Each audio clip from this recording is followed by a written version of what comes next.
अस्सलाम वालेकुम। ज़ुमी के चैनल पे आप सबका वेलकम है और आज हम बनाने वाले हैं जी मटर पुलाव। और बहुत इजी और बहुत फटाफट से बनने वाली रेसिपी है, तो चलिए शुरू करते हैं।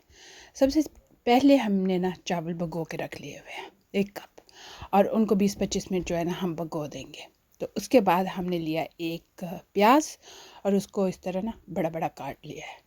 काट के अब हमने उसको देचकी में डाल दिया और साथ डाल दिया है कुकिंग ऑयल। अगर आपको बटर डालना हो तो आप बटर डाल सकते हो, और अगर आपको कुकिंग ऑयल डालना हो तो कुकिंग ऑयल डाल सकते हो। ये आप पे डिपेंड करता है।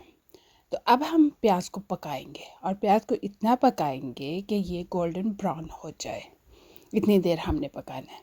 तो इसको हलाते इसलिए रहना है कि एक साइड से अगर हम हलाएंगे नहीं तो एक साइड से ब्राउन हो जाएगा, एक साइड से काला हो जाएगा, और मतलब बैलेंस कलर नहीं होएगा। तो इसलिए इसको हलाते रहना है जितनी देर तक ये गोल्डन ब्राउन नहीं हो जाता। तो यहाँ मैंने ऐड कर दिया है ज़ीरा, क्योंकि काफ़ी हद तक हो गया था तो अब ज़ीरा ऐड कर दिया। अब ज़ीरा भी साथ पक गया। तो अब हमने इसमें ऐड कर दिया थोड़ा पानी। पानी दे के मैंने फ़ौरन ढक्कन दे दिया, इसलिए कि ना जो स्टीम निकलती है ना वो बहुत बुरी होती है। तो स्टीम ज़रा थम जाए तो फिर आराम से ढक्कन उतारे और देखें तो नाइस सा जो कलर होता है वो रेडी हो जाता है। तो फिर उसके अंदर डाले हैं मैंने टमाटो कटे हुए। तो टमाटो कटे हुए डाल के फिर थोड़ा सा उसको भूनते हैं। इसे साथ साथ भूनते जाना है, साथ साथ चीज़ें डलती जानी है और साथ साथ हमारी कुकिंग होती जानी है। तो यहाँ हमने जी थोड़ी हरी मिर्चें भी डाल दी हैं, और फिर थोड़ा सा इसको हला लेते हैं, थोड़ा पका लेते हैं। साथ ही मैंने इसे नॉन स्टिक कुछ काली मिर्चें डाल दी है, और साथ ही हमने डाल दिए हैं अपने मटर। तो अब मटरों को हमने अच्छी तरह से भून भून के ना पकाना है। तकरीबन 2 से 3 मिनट हम पकाएंगे, बाकी जो है वो पानी में भी पकने हैं, दम में भी पकने हैं। तो इसलिए 2 से 3 मिनट जो है ना हम इनको अच्छी तरह से भून लेंगे। तो मेरे जो मटर हैं वो फ्रोज़न है।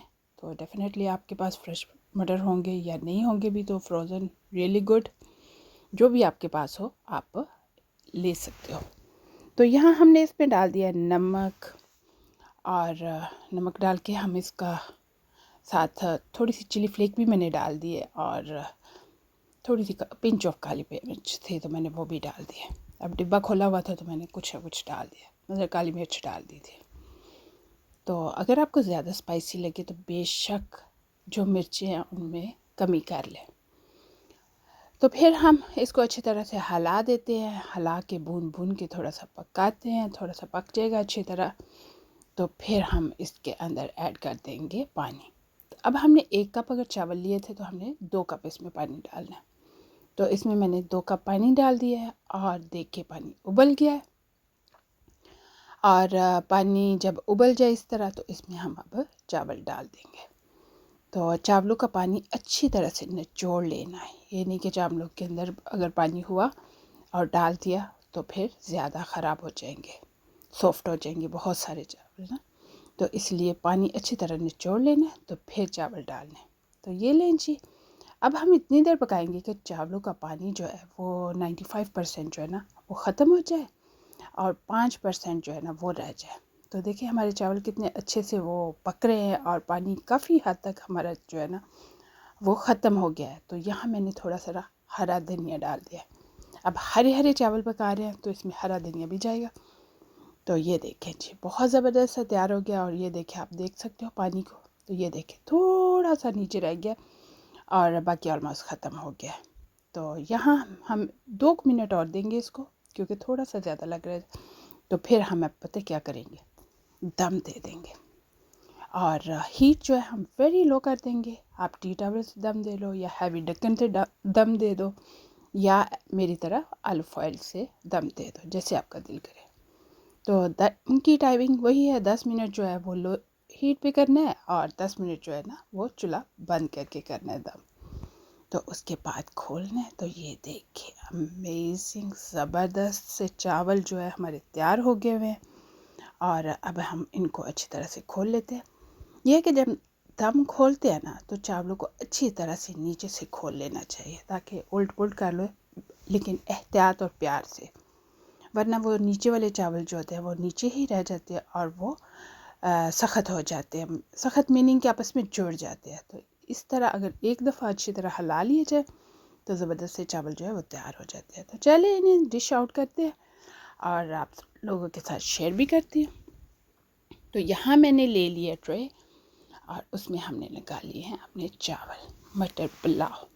तो ये लीजिए हमारा मटर पुलाव जो है ना वो बहुत ज़बरदस्त तैयार हो गया है और बहुत इजी है। रमज़ान में आप बनाओ, आपको बहुत इजी भी काम रहेगा और यह है कि मज़ेदार भी रहेगा।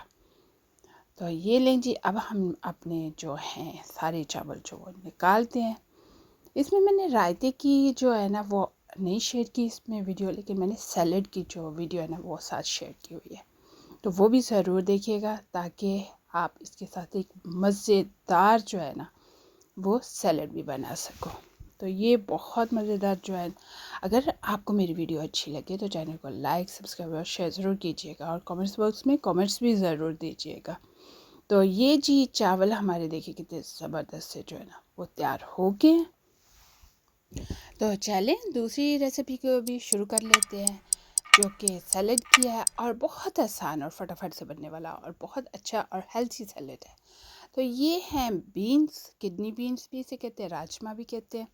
तो वो उबले हुए हैं, साथ ही मैंने ऑनियन ले लिया और साथ मैंने लिए हैं गाजरे, कद्दूकश भी कर सकते हो या बारीक बारीक काट भी सकते हैं।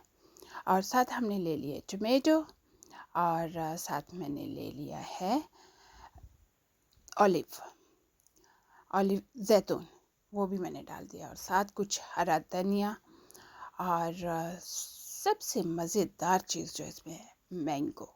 और ये वो मैंगो जो खट्टे मीठे मैंगो होते हैं, ना बहुत मीठे ना खट्टे, ये दरमियान में होते हैं, तो ये बहुत अच्छे लगते हैं। तो उनको भी डाइस की तरह काट के मैंने इसके अंदर डाल दिया और साथ इसकी ड्रेसिंग बना दी थी नमक, मिर्च, ऑलिव ऑयल और लेमन के साथ। तो वो इसके अंदर डाल के फिर इसको अच्छी तरह से मिक्स कर ले। अगर आपने चावलों के साथ ना भी लेने हो तो वैसे भी ये सैलड वैसे भी खा सकते हैं। बहुत मज़ेदार सैलड जो है ना वो हमारा तैयार हो गया है। चलिए अब आप भी बनाएं और मुझे ज़रूर बताएं कि आपको ये रेसिपी कैसी लगी। चैनल को लाइक, सब्सक्राइब और शेयर ज़रूर कीजिएगा। मिलेंगे न्यू रेसिपी के साथ। अल्लाह हाफिज़।